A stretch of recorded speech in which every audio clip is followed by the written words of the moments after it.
Potent Ponder, and I'm back with another video. Yo, I want to come and talk about Stephen Twitch. You know, he passed away from unaliving himself, allegedly, you know, back in 2022. Well, his widowed wife, what's her name? Allison, Holker. So she did an interview with People Magazine. I watched the interview earlier today, right? Because I seen everybody talking about it yesterday. So I was just like, let me get into this interview. So I watched it when I was at work, and I also watched it when I got home. Then I was listening to Rondell's Unpopular Opinion, and she brought it up and was listening to an audio from a different content creator. Listen, it's so crazy because earlier when I was baking, right? I was at my commercial kitchen space that I bake, you know, different things, you know, for my businesses, right? So I was baking and I was making notes before, like, you know, we started to do things. So I had a few concerns in regards to Allison Holker, right? First and foremost, her interview felt disingenuous. It did. I'm sorry. Listen, I wasn't there.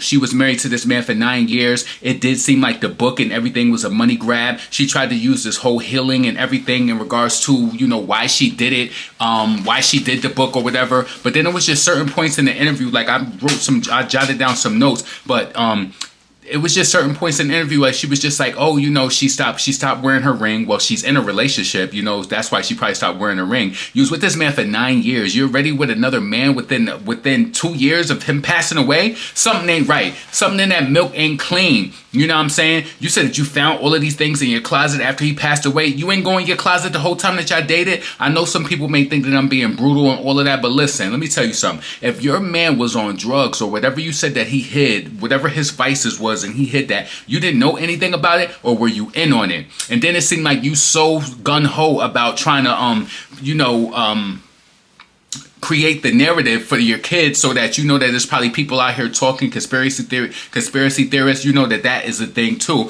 but it's probably people saying some real world talk stuff, like, you know what I'm saying? So she said, now looking back, there were signs, you know, no clue, no closure, right? So if there were signs, what were you doing that you were distracted on, you know, from paying attention to your husband? What were you doing back then? And then now you see how she went back to the white man, just like Jennifer Lopez when she had Diddy, and then she went back to the Latin white, you know, whatever. They always retreat, right? And I said the book seems motivated off of death to push this faux healing BS. Yeah. And then she made a statement. I'm gonna get into that too. I ain't buy a word of it. I feel like it's weird. It's like, I don't want to say she sacrificed him, because I promise this ain't no conspiracy channel, but it seems weird. Her energy in the interview seemed weird, like her whole body language and everything. I just didn't buy it at all. And then she said that she doesn't have to honor him publicly and all of that. Like, what? Crazy.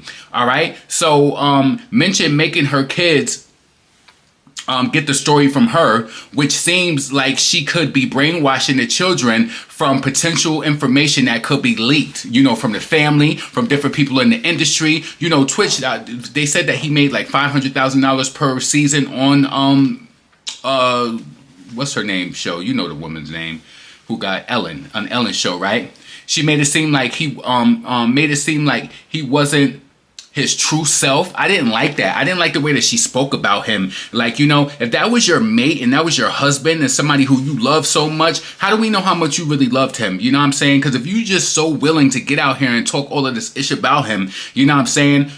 You think that you doing this to push a book, but you don't realize you're revealing certain things. Let me tell you something. One of my friends passed away, and we went through certain things that I might speak behind the scenes with like one of my cousins or whatever, but I would never make that public. You know what I'm saying? It's just certain things should remain sacred. It's like with this industry, you know, these people are so fake. I look at her like that. Like, I don't know about this woman outside of him, but I'm just saying, I look at a lot of these people as being so fake. It's like you quick to sell a story about your husband, your children's dad, and, you know, you trying to paint this image for them to try to make them, like, you know, believe what it is that you saying. You ain't know nothing out your husband. Listen, I know people leave double lives and all of that, but you talking about, oh, you know, Twitch was this, and it was an extrovert, and Steven was an introvert, and he had all of these dark secrets, or, you know, traumas and dramas or whatever, right? I don't feel like we should have been privy to that at all, but you made sure that you came out and you said that. People eating her up on social media, family, whatever, right? So then I made a note of that, and then I didn't like how she brought up his drug use at all, right?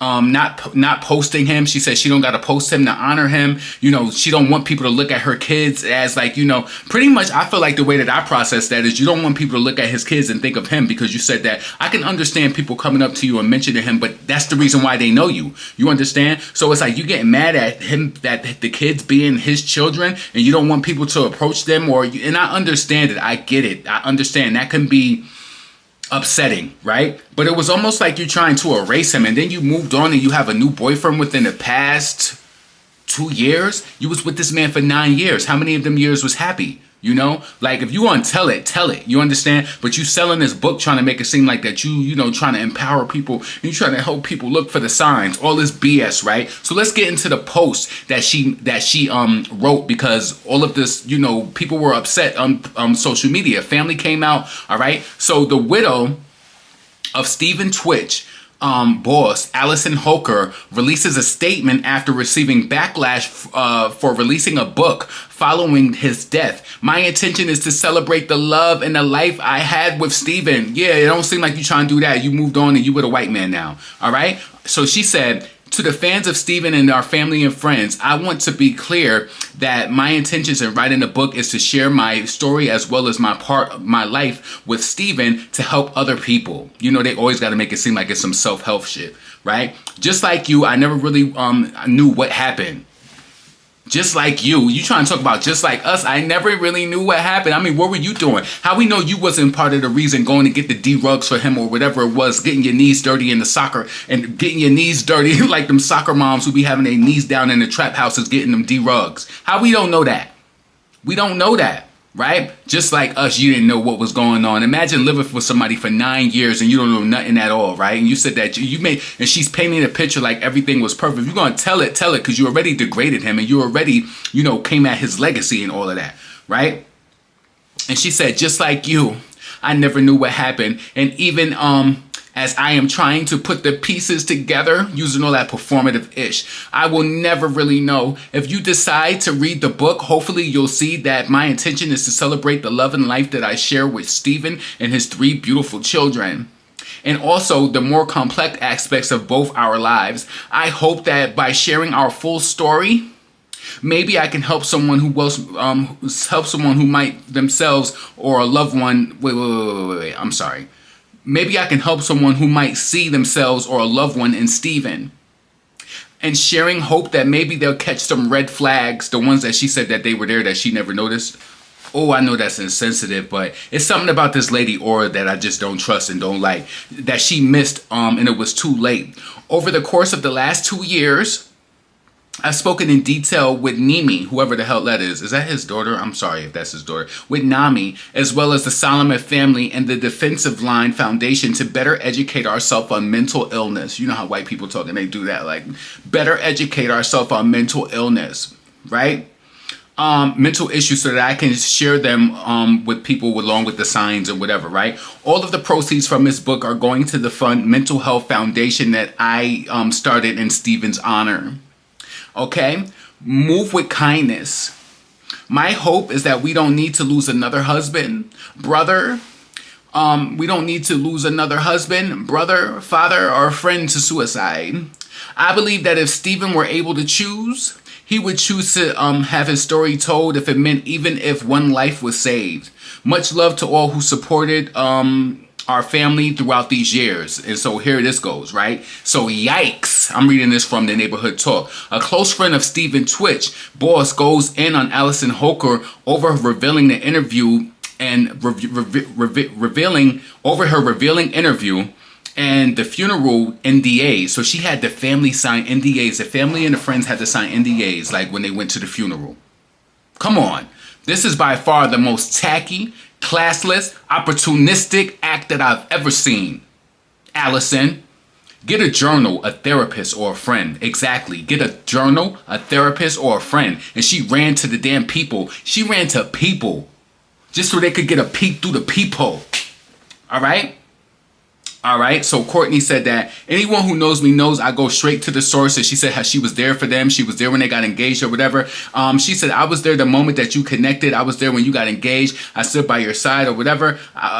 Whatever. We were bonded. This is by far the most tacky. Yeah, so we read that already. The NDA, she spoke about that. All right, so that was that from that woman, the close friend.